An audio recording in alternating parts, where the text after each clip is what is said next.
Assalamualaikum warahmatullahi wabarakatuh. Bismillahirrahmanirrahim. Nama saya Rifa Firdausi, nomor NIM 238113117. Di sini saya akan menjelaskan tentang pengertian tafsir, masdar dan manhaj untuk memenuhi tugas dari Bapak dosen Dr. Andes Amil MAG. Tafsir. Pengertian tafsir secara bahasa bermakna bayan, izhar yang memiliki makna jelas. Secara istilah, artinya ilmu yang dapat menyempurnakan Al-Quran, mengartikan setiap makna Al-Quran, menjelaskan hukum dalam Al-Quran dan menjabarkan permasalahannya. Masdar atau macam-macamnya ada 6. Yang pertama, tafsir bil ma'sur atau tafsir riwayah. Yang kedua, tafsir bil ra'i atau tafsir diroyah. Yang ketiga, tafsir bil isyarah atau tafsirul isyari. Yang keempat, tafsir fuqaha. Yang kelima, tafsir kontemporer. Yang terakhir, tafsir maudhu'i. Yang pertama, tafsir bil ma'sur atau tafsir riwayah.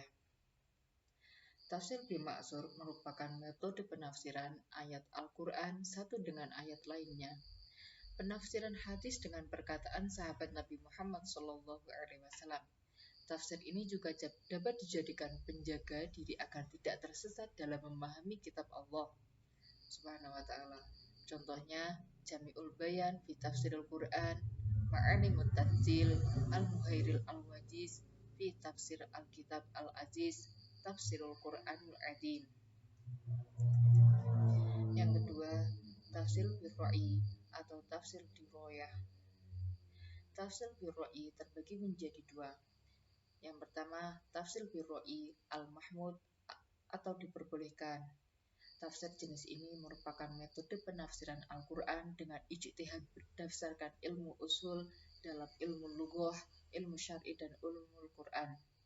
Yang kedua, tafsir al-mazmum terlarang, merupakan metode penafsiran Al-Quran tidak berdasarkan ilmu atau hanya mengikuti logika dan hawa nafsu pribadi, seperti halnya yang dilakukan oleh kaum Mu'tazilah, Syiah, dan Zaidiyah. Tafsir bil isyarah atau tafsirul isyari merupakan metode penafsiran yang menggunakan isyarah suci dari Riyadhur Ruhiyah.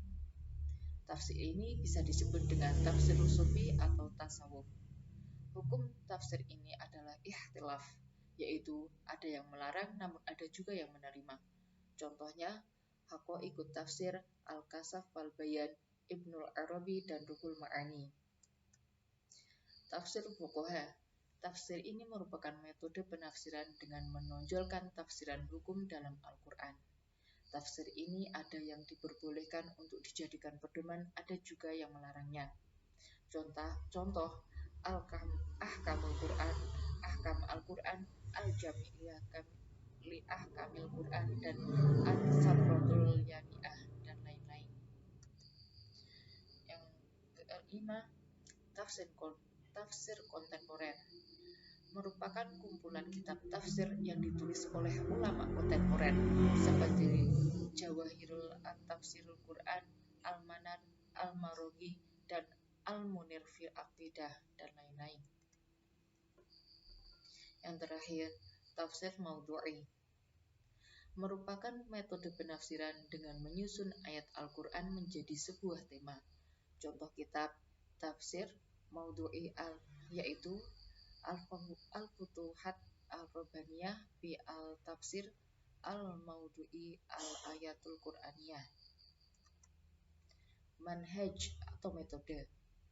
Metode tafsir Al-Quran dibagi menjadi 4 macam, yaitu metode tahlili, metode ijmali, metode muqarrin, dan metode maudhu'i. Yang pertama, metode tahlili. Metode yang mufasirnya berusaha menjelaskan kandungan ayat-ayat Al-Quran dari berbagai segi dengan memperlihatkan tuntutan Al-Quran sebagaimana tercantum dalam Al-Quran. Yang kedua, metode ijmali. Metode ini dengan cara menjelaskan makna yang dimaksud tiap kalimat dengan bahasa yang ringkas sehingga mudah dipahami. Yang ketiga, metode muqorrin. Metode ini dengan cara membandingkan antara ayat dengan ayat atau ayat dengan hadis atau antara pendapat-pendapat para ulama tafsir dengan menonjolkan perbedaan tertentu dari objek yang diperbandingkan itu. Yang terakhir, metode maudhu'i. Metode ini adalah metode tafsir yang berusaha mencari jawaban Al-Quran dengan cara mengumpulkan ayat-ayat Al-Quran yang mempunyai tujuan satu, kemudian mengambil hukum-hukum darinya. Terima kasih. Demikian pemaparan saya tentang tafsir. Kurang lebihnya mohon maaf. Assalamualaikum warahmatullahi wabarakatuh.